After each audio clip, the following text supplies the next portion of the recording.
Mission control ready for launch.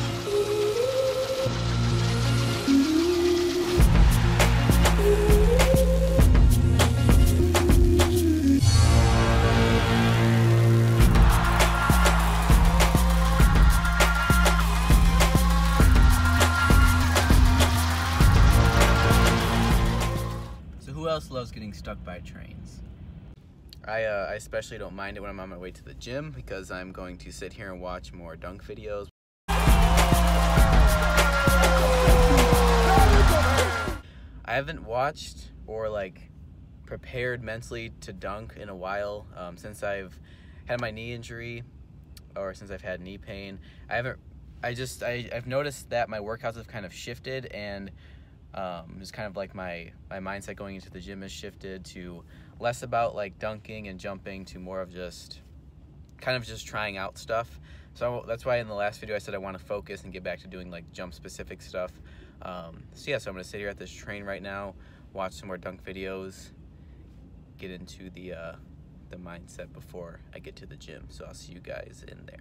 And this video is actually coming 2 days after the last video. So dunked 2 days ago, then the day after the dunk session, or the day after that, I did some just mobility stuff in the gym. So I just rolled out, did a rehab exercise for my knee. So yeah, this is gonna be just a day in between. So I don't know how it's gonna go, but we'll see when we get in there.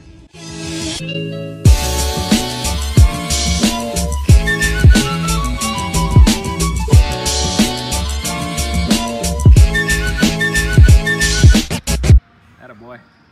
Make it tingle. Get that drip.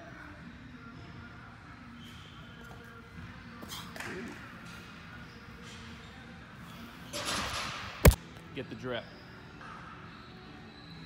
That's scary as shit.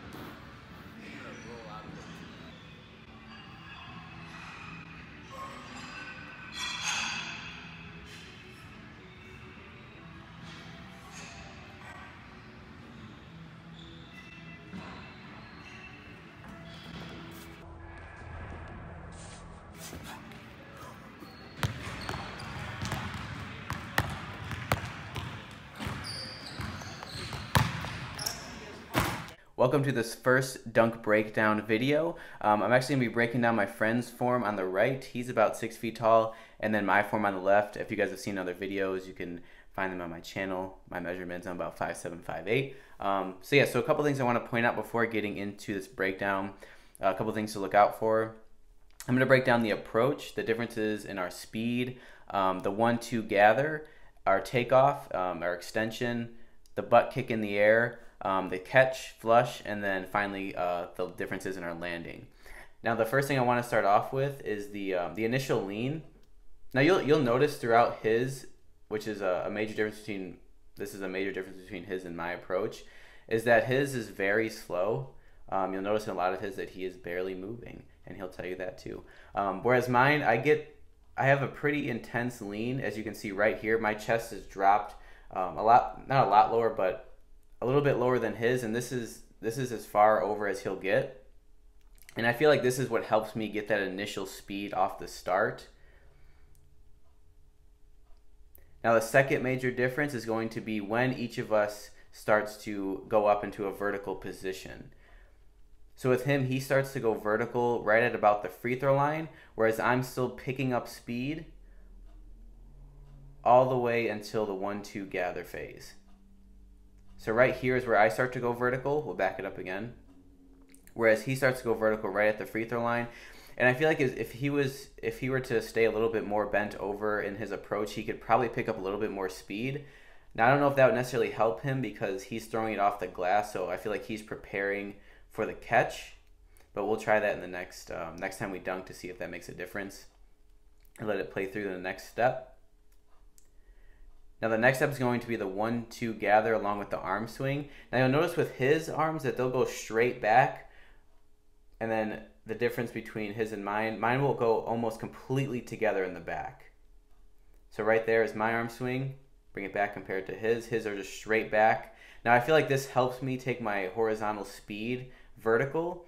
So this combined with the 1-2, with a hard 1-2 gather helps me just transfer that horizontal speed vertical. Now with his, since his isn't as fast throughout, I feel like he can get away with less of an arm swing. So his is more of like a 1-2, and then he'll go up a little bit slower after that. Whereas mine is going to be a hard 1-2 pop, just straight up. And like I said, this is the position where I start to go completely vertical. So you'll notice this is going to be another major difference between his approach and mine. So this is where I start to go completely vertical, whereas as you can see on the right, his body has kind of he's kind of leaning to the right in the air. And I feel like this is also what this butt kick helps with. It helps transfer that horizontal speed vertical, but it also kind of helps me balance out in the air. I feel like if my legs were to be straight like his are, then I would have more of a tilt in the air, or I would lose some momentum going forward in my jump. Now with this one, we both kind of carry the ball up, but as you can see, his hand is kind of flat behind the ball, whereas mine, you're going to see it's going to kind of scoop over the ball, and I'm going to try to throw it straight through the rim, whereas his is kind of just pushing it to the rim. So as you can see on the right, he's kind of pushing it through. It's a clean flush. He does get the ball over the rim, but you'll see in his misses that his will go kind of just straight to the backboard, and I do that too. But on all of my best makes, I notice that I'm catching the ball, fully bringing it over the rim, and then pretty much just throwing it through. And that's what I'm trying to do every time, and that's how I know I'll get a clean dunk if that happened. So to finish off the landing, so he lands on 2 feet, which is probably a better way to land. And I'll just stick my left foot out here, just like a pull and land on it, which is not good. I would not recommend doing that. I need to work on my landing a little bit more. But I do kind of run out of it, so it kind of lessens the load on the landing. We both kind of walk out of it here.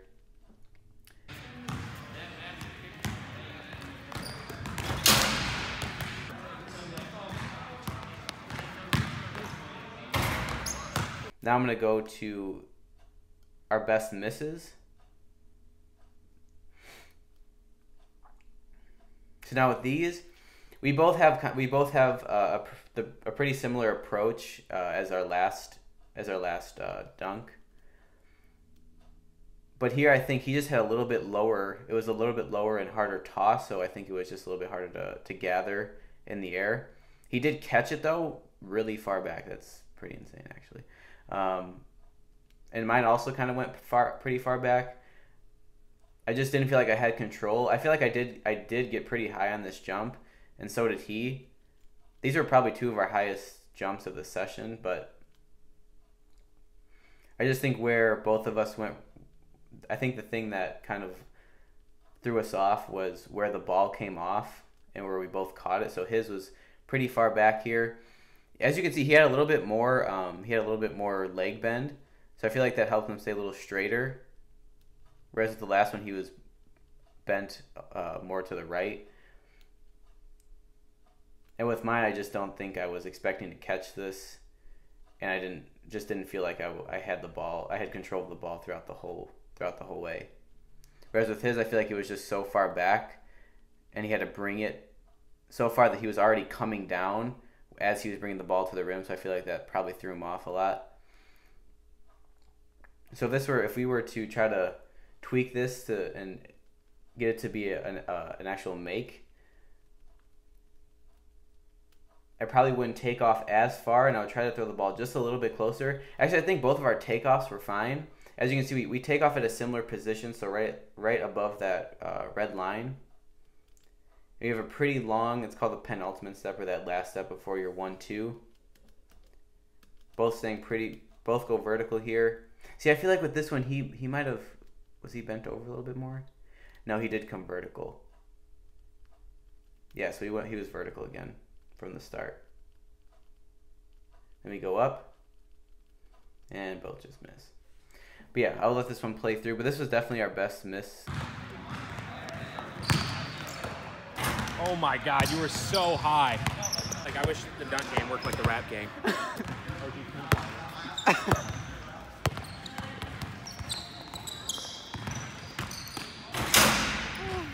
Just one more thing to end with is that left leg plant. Now I didn't notice that with his approach that his shin angle is this intense, but I feel like what this acts as is a brake, so it actually helps me transfer that horizontal speed vertical. And I feel like this has been the main cause of my knee issues. And you know, if I'm jumping too much, I'm not balancing it out with exercises, then overdoing this movement has been what's caused the knee pain. And it's always been it always has felt tight on the inside, right where you can see that angle, and then also that just kind of transfers to the middle and then into my jump. So that's it for this dunk breakdown video. Just to go back to kind of some of the differences between his jump and my jump. So his approach is a little bit slower, and it might not help him to have a faster approach, because I have seen jumpers on like Instagram, YouTube, and in person that can jump just as high, if not higher, without as much speed. So that might just be the most efficient approach for him. With me, I just feel like I need to pick up a little bit more speed to get off the ground and have all of those little details in place, with like the leg kick, the full arm swing, and the faster takeoff. So I feel like all of those things are necessary for me, but we'll see if maybe he tries those in the next one, if it changes anything. But that's it for this video. Don't forget to subscribe, hit that red button at the bottom. Like the video if you like it. Check out other videos. I don't know why I say that. I just like to make videos for you guys, and hopefully this stuff is fun for you guys to see, and inspires you to do something difficult. So that's it for this video. See you guys in the next one.